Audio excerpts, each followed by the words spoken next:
British phone maker Wileyfox has come out with some new products. This is their new smartphone. It's the Spark. It comes in some other variants as well, but this is the core one. Andy, why don't you run us through the specs of the Spark? Cool. What we've got is 5-inch display, 720p resolution, 1.3 gigahertz quad-core processor. It runs Cyanogen, which is a version of Android, which is a lot more personalizable. We've got an 8-megapixel camera front and back. You may have noticed, Luke, you may have noticed, in particular, these aren't the highest end specs available on a phone, but of course this phone does come with a much, much lower price than many phones around there. This is going to be only about £90 in the UK.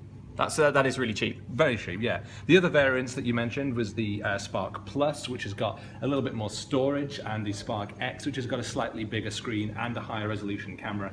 And that's going to come, the Spark X is going to come in at £130. So quite a bit more money, but you do get some more specs. What do you think of the phone itself?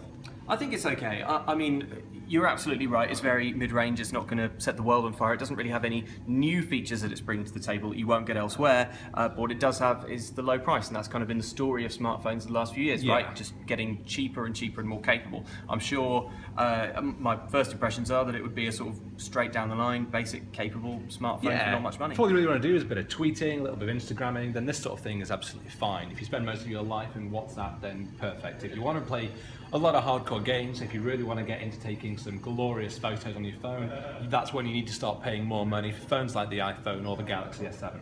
Well, for much more on the Spark, stay tuned.